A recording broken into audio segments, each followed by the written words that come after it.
La respiración celular. Programa 5. Fosforilación oxidativa.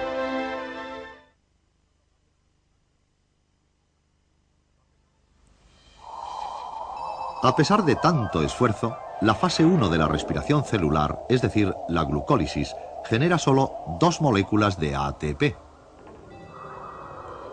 Recordemos, sin embargo, que mucha de la energía de la glucosa ha sido transferida a las moléculas portadoras NADH y FADH2.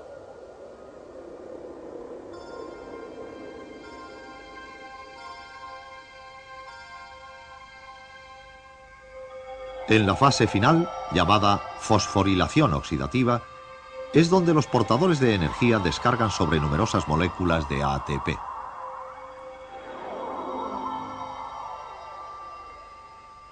La fosforilación oxidativa se produce dentro de la mitocondria de la célula, dentro de las crestas de la membrana interna. Dentro de la membrana hay un sinfín de estructuras conocidas como cadenas de transporte de electrones.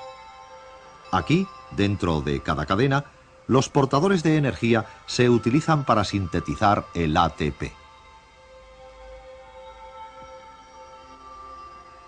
Una cadena de transporte de electrones consta de 4 complejos adyacentes fijos en su lugar dentro de la membrana interna. La cadena funciona quitando energía a los electrones a medida que bajan, en pares, por un desnivel que produce el desfase de energía. La energía es transferida, en parte, al espacio que hay entre las 2 membranas mitocondriales, el espacio entre membranas. La fosforilación oxidativa empieza cuando el NADH del ciclo de Krebs dona 2 electrones al primer complejo. A medida que los electrones pasan al complejo siguiente, los protones pasan desde la matriz al espacio que hay entre las membranas. Los electrones pasan entonces al complejo siguiente y toman posición en el lado de la membrana que da a la matriz. Al pasar al complejo siguiente, un segundo par de protones serán recogidos en la matriz.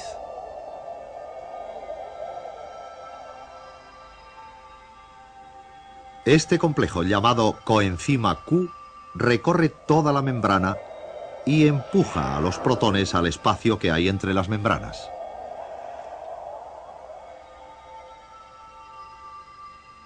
Los electrones se trasladan entonces al complejo final y vuelven al lado de la membrana que da a la matriz. Al final de la cadena, otros protones pasan a través de la membrana al espacio entre membranas. Finalmente, un átomo de oxígeno entra y recoge 2 electrones de la cadena y 2 protones de la matriz para producir agua. Cada molécula de NADH libera 2 electrones, que moviéndose por la cadena bombean 6 protones de la matriz. El papel principal del oxígeno en la respiración celular es hacer de sifón para los electrones que hay al otro extremo de la cadena. Ahora vamos a tener en cuenta otras moléculas portadoras de energía del ciclo de Krebs, FADH2. FADH2 entra en la cadena de transporte de electrones en la coenzima Q. 2 electrones son transportados por la cadena y así pasan al espacio entre membranas 4 protones.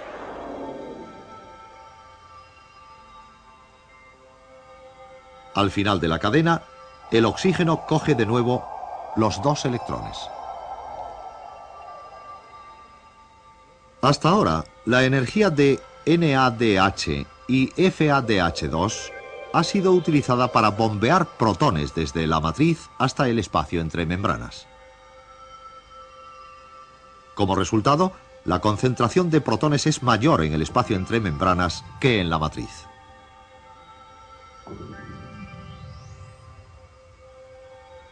Esto crea 2 tipos de desniveles en la membrana.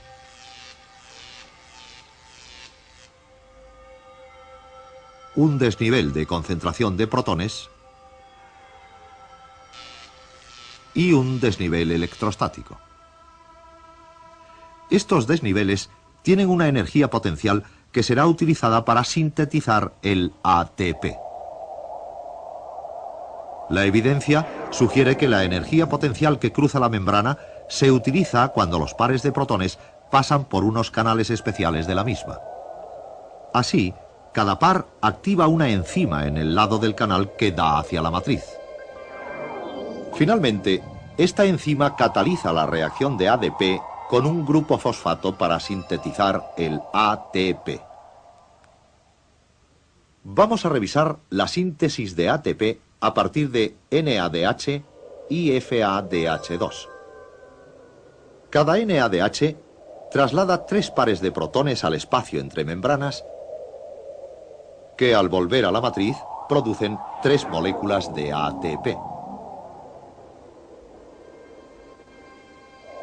Ahora, cada molécula de FADH2 traslada 2 pares de protones por la membrana, produciendo 2 moléculas de ATP. Esto va a los portadores de energía producidos en el ciclo de Krebs.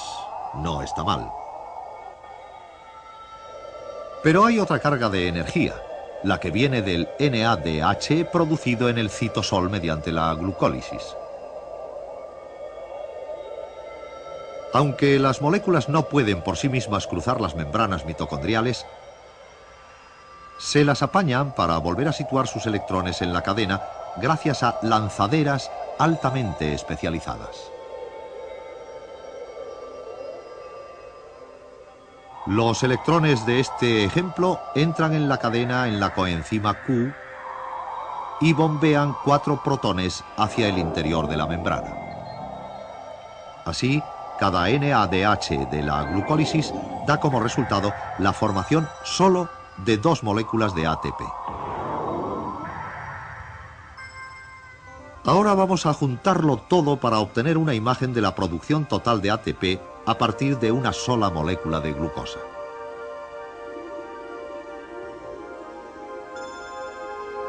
La glucólisis generó 2 ATPs y 2 moléculas de NADH,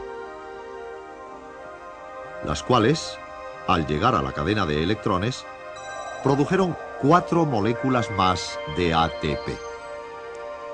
La descarboxilación oxidativa y el ciclo de Krebs produjeron 2 moléculas de ATP, 8 moléculas de NADH y 2 moléculas de FADH2. Las 8 moléculas de NADH se convirtieron en 24 ATPs.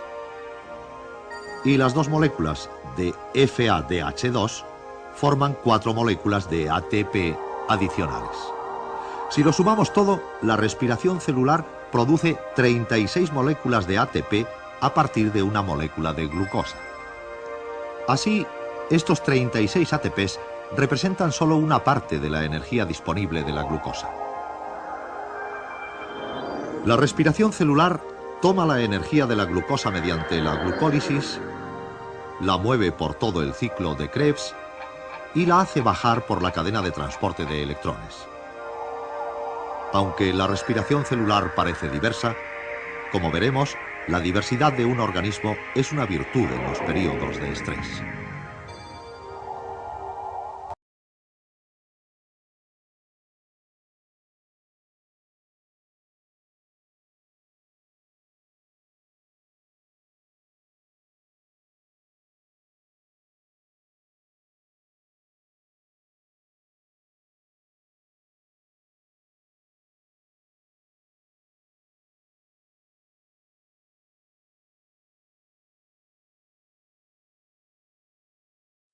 El complejo ATP sintasa es una enzima que funciona de manera similar a una turbina.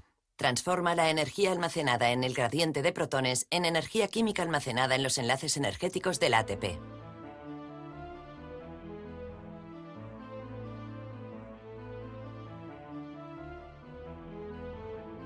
El flujo de protones fluye hacia el interior celular a favor de su gradiente electroquímico gracias a un rotor ubicado en la membrana.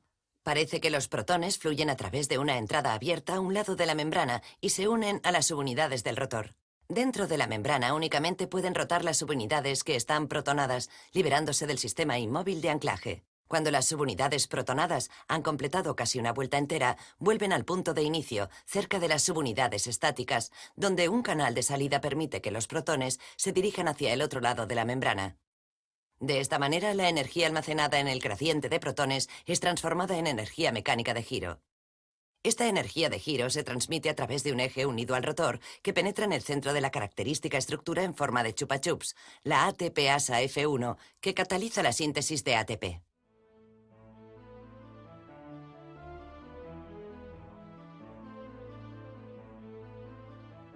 La porción de la ATP sintasa que forma la ATP-asa F1 ha sido cristalizada.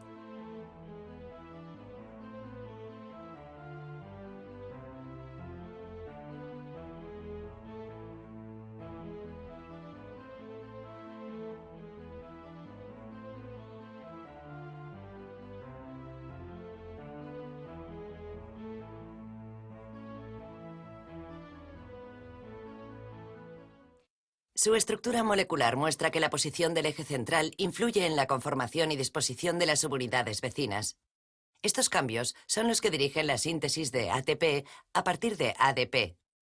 En este modelo animado se ordenan los distintos estados conformacionales siguiendo una secuencia temporal durante la rotación del eje central.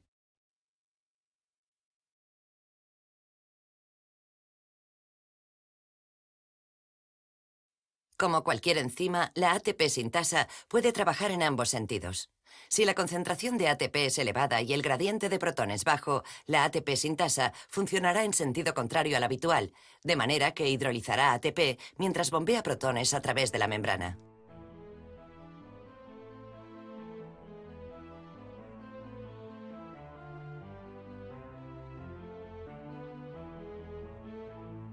Para demostrar la rotación del eje central, se diseñó un experimento en el que se unió experimentalmente un filamento corto de actina fluorescente a una unidad de ATP-asa F1. El filamento fluorescente se podía visualizar con ayuda del microscopio. Cuando se añade ATP, se observa que el filamento empieza a girar, demostrando de manera directa las propiedades de esta extraordinaria máquina molecular.